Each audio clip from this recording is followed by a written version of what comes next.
Suspense. And the producer of radio's outstanding theater of thrills, the master of mystery and adventure, William N. Robeson. A murderer is a psychopathic individual. He has a screw loose. He's minus some of his marbles. No rational, sane person deliberately sets out to kill another human being, or himself for that matter, excepting under one special condition: when he gets behind the wheel of an automobile. Then all the rules of human behavior are rescinded. Anything can happen, and with tragic frequency, does. The mild-mannered Mr. Milquetoast becomes an angel of death. Astride his 350 horses, he ranges the highways of the nation with the murderous vengeance of a latter-day Genghis Khan. He cannot be persuaded, he cannot be reasoned with. His headlong rush to destruction, his own or anyone else that might be in his path, is only somewhat deterred by the highway patrolmen who daily risk their lives in the ceaseless struggle against murder on wheels. Of such elements is constructed the story you are about to hear. It is a moral tale, but a chilling one. Listen, then, as Everett Sloane stars in Speed Trap, which begins in exactly 1 minute.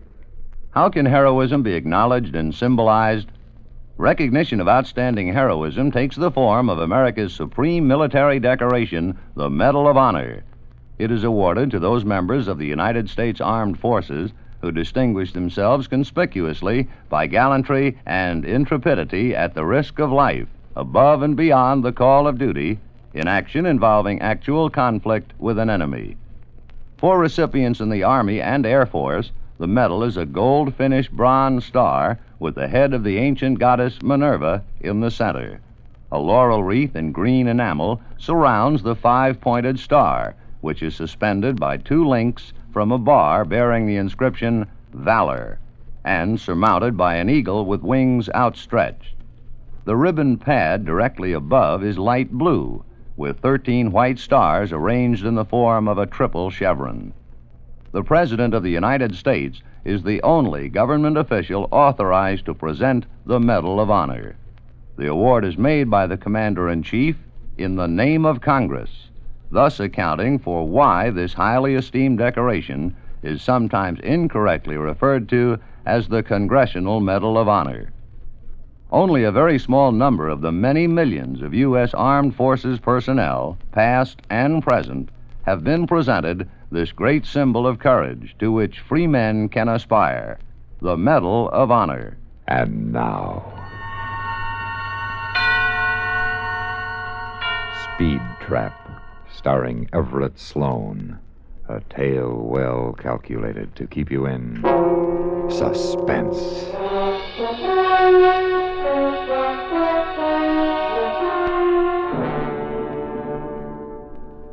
Sometimes it takes you years to get to know a guy. Sometimes on the highway patrol, you learn all about a man in 10 minutes.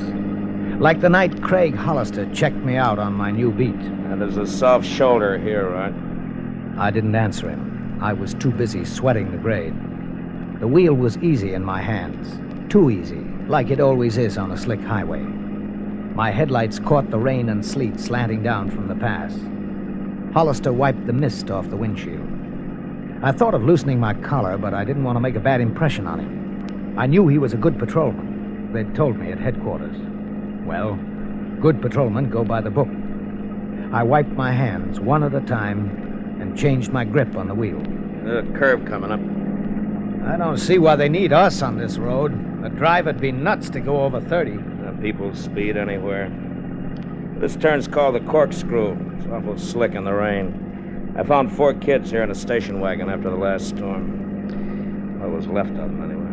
Well, brother, I'll take this one in second. There's another rough curve coming up. We've had 3 fatalities here this winter. I don't know if I'm going to like this beat. That isn't bad. Once you get used to the blood. You say you actually catch speeders on this highway? Yeah, that's how I met my wife. She was speeding along here. Oh, that reminds me. Dispatcher, this is 3022. Go ahead, Craig. Say, Joe, will you call Debbie and tell her to pick me up at headquarters? Okay. You better get down here before she does. A doll like her isn't safe around me. You old relic, she could break your arm. Joe. Yeah. It's awful slick up here. Tell her to take it easy on the grade, will you? 10-4 and out. Well, this was pretty good. You wanted your wife to meet you. You gave the dispatcher a call on the radio. That was something they hadn't taught me at the police academy. I sure hope she doesn't try to break any records. Not tonight. You say you caught her speeding on this stretch? Yeah. She was roaring down the grade with her car full of summer tourists, all of them tanked to the eyeballs. Including your wife? Well, I thought so. I wrote it up that way. Yeah, then what happened? Now, the judge thought otherwise. Debbie cried, and her father had just given the county a new library, so the judge decided that she'd never had a drink in her life. And there wasn't a dry eye in the courthouse. And you married her? Yeah, the best thing I ever did. I think. You think? Oh, today was our anniversary. I couldn't even spend it with her. She's been up there on the mountain alone all day. That's tough. And this beat's kind of lonely for a woman. Debbie says she doesn't mind, but I think she's bored. Well, here's a good spot. Pull over. Pull over? Yeah, we'll wait here and follow her down. Well, why? Well, sometimes she still drives this grade too fast, all right? With us in back of her, she will take it easy. So I pulled over, of course. I was tired, and I was trying to get my own wife moved into our cabin, but the man said pull over and wait, so I pulled over and waited. I lit a cigarette. In the flare of my match, I could see he was squinting up the road. This joker was worried about something. He caught me looking and seemed kind of ashamed. Huh? She'll be along in a minute. Sure, no hurry. But, you can't follow her everywhere, you know.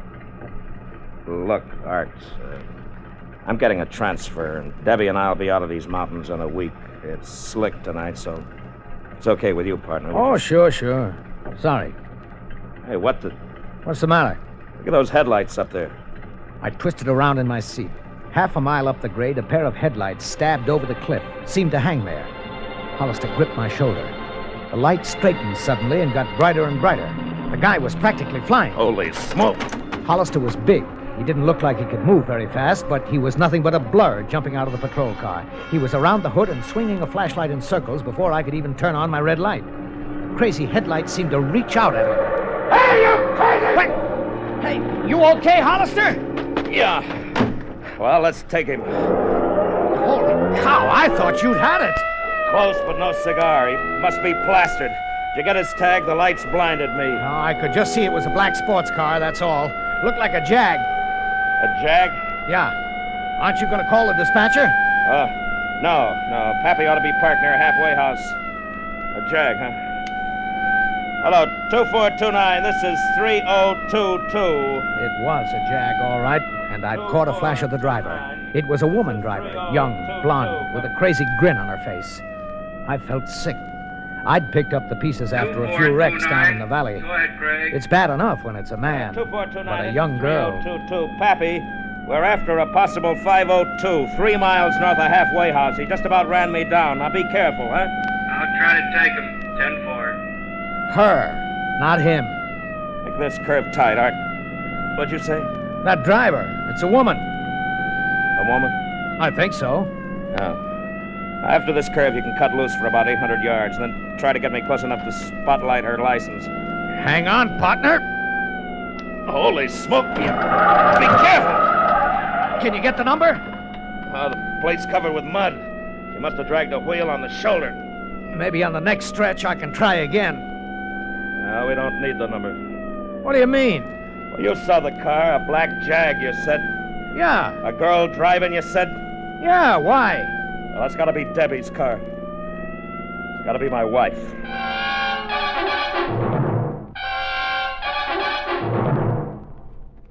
In a moment, we continue with the second act of Suspense.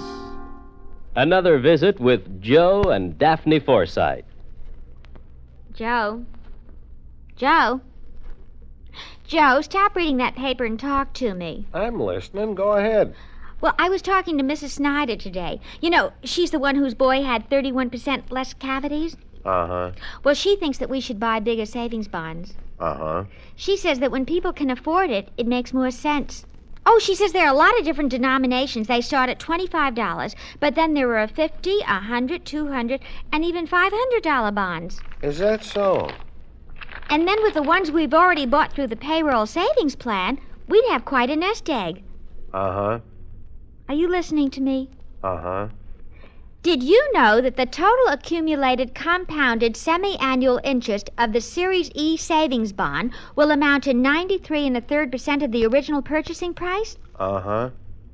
I thought so. Joe, what did I say? You said that United States savings bonds are a safe, easy way of investing. I did. That they help guard our country's freedom. And? They're the best investment in America's future. I said something else, too. Oh, yeah. You said that the total accumulated compounded semi-annual interest of the Series E savings bond will amount to 93 1/3% of the original purchase price. Well, now, how did you do that? Husband's trade secret. And now, starring Everett Sloane, Act 2 of Speed Trap.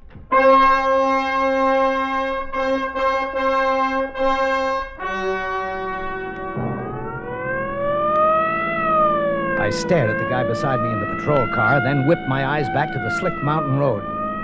So you think that's your wife? Yeah, it's gotta be. Oh, look, there are probably 100 Jags on the highway tonight. Why does this have to be your wife? You wouldn't know, and I haven't got time to tell you. Well, why would she try to run you down? She doesn't know what she's doing, Art. What do you mean? She's fried. She wanted me to take her out tonight, but I had to show you the road, so we had a fight. She must have sat around and got plastered, I guess. Well, she's gonna roll that thing, and that'll be it. Are you sure it's Yes, her? I'm sure. I can see it coming, alone in that house every day. That's why I put in for the transfer. But now it'll be too late. Art, we've got to catch her. Try to get her before Myers Curve. Well, I'm doing my best. But these sports cars, that Jag's like it was glued to the road. No, it isn't glued to the road. It'll roll just like the rest of them. It'll roll. You want me to try to take her again? No, not here, Art, not here. If she speeds up anymore, she hasn't got a prayer on Myers Curve. Just hang back and don't press her. Then he did something that wasn't in the books. He reached over and cut our growler, and he flicked off the red light. I started to turn it back on and felt his hand on my wrist. No, leave it off. Maybe we're scaring her. Art, if she doesn't slow down, she'll never make it. Then she started her turn on Myers Curve, and it was easy to see she wouldn't make it. It's the roughest turn on the grade, and a 100-foot drop to the riverbed below. The taillights hesitated for a second like they were making up their minds whether to run into the hill or over the side. The car slid sideways, rear toward the river. She was going over backwards. Oh, no, baby, please. I took my foot off the gas. Out of the tail of my eye, I saw Hollister cover his face. And then I was fighting to stay on the road myself. Suddenly, the miracle happened. She'd made it. She'd made it. Now we had to do it. Nice going, Art, nice going. 2429. This is 3022. We're a mile north, still unable to catch the 502. She's doing about 75. Now, I suggest you start up and we'll try to box her, but be careful of her. This is 2429. Did you say her? Yeah, it's a woman. I'm up to 65. Is she slowing down? No, she's swinging left. She's wild, Pappy. Be careful. 10-4. No, she's swinging right, Pappy. Let her by! Let her by! Let her by? How are you going to make an old-time patrolman let a drunk pass him on the road? No, Pappy tried to fight it. He tried to ease her onto the shoulder. For a second, I thought he had her, but the convertible lurched back. The two sets of taillights got closer, and then Pappy was off the road, over the shoulder, bouncing and rolling down the embankment. I eased my foot off the accelerator, praying that it wasn't as bad as it looked. What are you doing? I'm going back for Pappy. Well, what about her? Call the dispatcher. They'll stop her if she doesn't go off the road first. Stay on her tail. What, are you off your rocker? They'll stop her. That's my wife, and I don't want her killed. Now stay on her tail. But what about Pappy? I said stay with her. I'm still running the speech. Yeah, but Pappy... Dispatcher. Joe, this is 3022, a mile south of Halfway House. That 502 just ran Pappy off the road. Send an ambulance. We're staying on her tail. This isn't Joe. This is Sergeant Capehart. I'm setting up a roadblock outside of headquarters, and she won't get through it. Go back and help Pappy. Well, what kind of a roadblock? It works. You aren't shooting at a woman. If she tries to run this block, we'll shoot at her. Now you get back to Pappy. Sarge, that girl... Don't you worry about the girl. I'll take care of her. Get back to Pappy. Well, that's Debbie, Sarge. That's my wife. I'm sorry, Hollister. She just run my best man off the road, and you said she almost hit you. Now, there's trucks and cars coming up the lower grade, and she'll hit one of them if we don't stop her. So we'll stop her if we have to blast her off the road.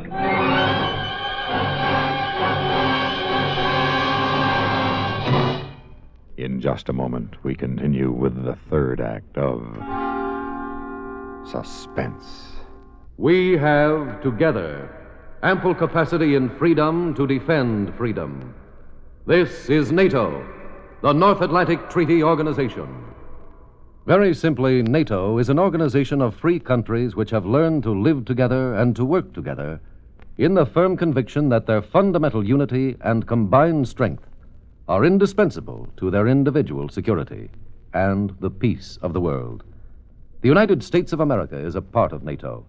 You should be aware of and alert to the objectives and programs of the North Atlantic Treaty Organization. And now, starring Everett Sloane, Act 3 of Speed Trap.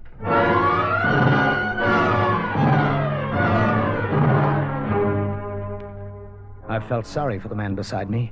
I knew what was happening outside headquarters. A couple of patrol cars rolling into position, spotlights pointed up the grade, the guys drawing automatic rifles and maybe shotguns, flares set out further up the hill, a reception committee for Craig Hollister's wife. Not what he'd planned when he'd asked her to meet him at headquarters. But there was nothing I could do. I slowed down carefully. Keep going. You heard the sergeant. Pappy might be bleeding to death. He's only a quarter of a mile from halfway house. They can do as much for him as we can. Now, you stay on her tail. Craig, I can't. They'll suspend me. Art! Don't make me pull my gun on you. Now, watch this next curve. But what can we do? We can't stop her. If she tries to run the barricade, they'll blow her apart. If she... Hang on. If she doesn't slow down, she won't even get to the barricade. Turn off your lights. Turn off my lights? That's right. When she doesn't see us, she slows down a little.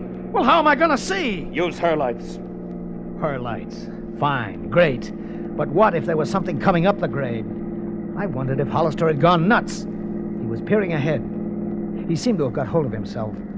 I didn't really think he'd pull a gun on me, but suddenly I knew I'd go along with whatever he was trying to do. I flicked off the lights.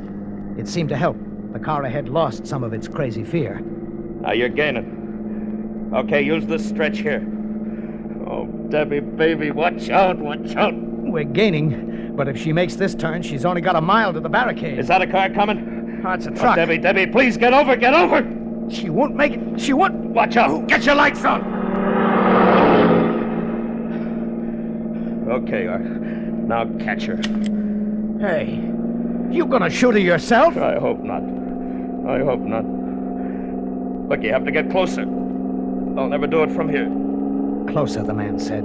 I was already pushing 80, and the range was still too far unless he was aiming for a lucky hit or an unlucky one. You gotta catch her by that stretch in front of headquarters. Right. If he was going to shoot out a tire, it would have to be there, the only level shoulder on the grade.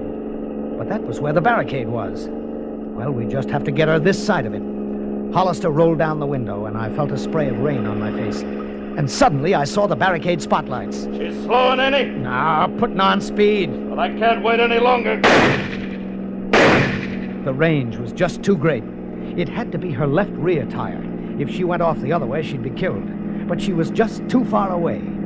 Suddenly, not really wanting to, I jammed down the accelerator. The rear end swayed and lurched. My hands were sweaty with fear. Thanks, Art. And that did it. The convertible began to turn, hesitated, and headed for the shoulder. It leaped when it hit the dirt, half-turned. Debbie!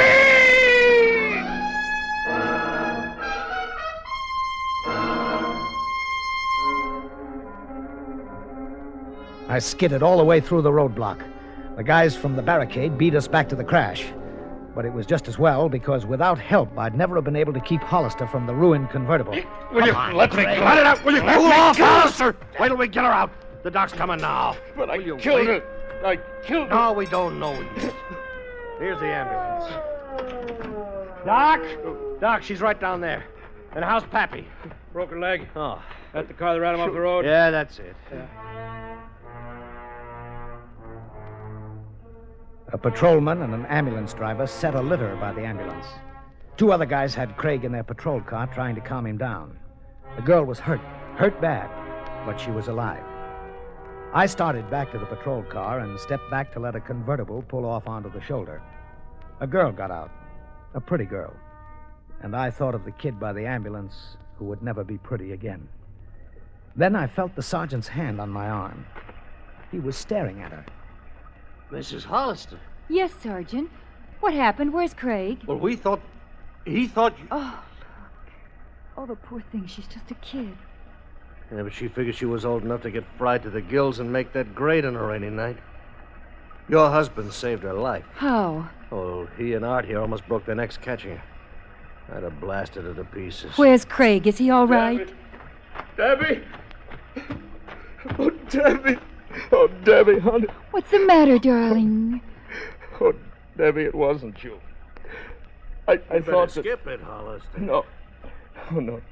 Debbie, you ought to know. I want you to. Debbie, I thought the girl was you. Me? Why me? Well, it was the same kind of a car and the speed. Oh, I see. And it could have been me, couldn't it? A long time ago, maybe, honey. A long time ago.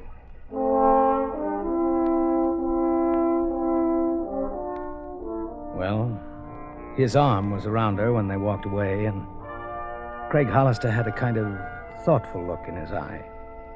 I turned back to the sergeant. Oh, are you okay, kid? Oh, sure. Say, Sergeant. Yeah?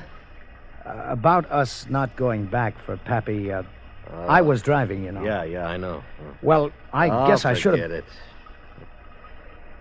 You learn anything tonight? Yeah. I learned a lot. And, Sergeant, you know what? What? I think Hollister did, too.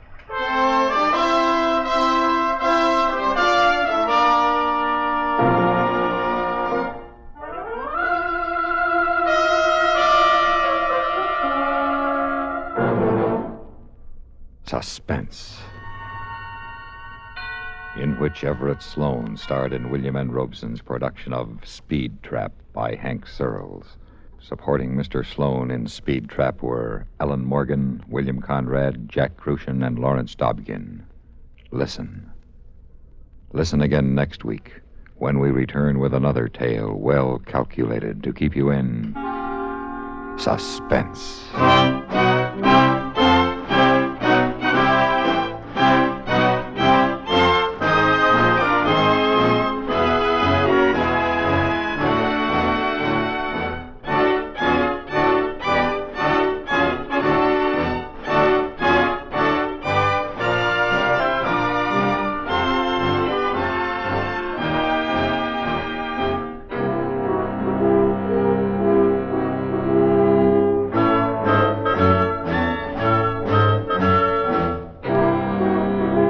Suspense has been brought to you through the worldwide facilities of the United States Armed Forces Radio and Television Service.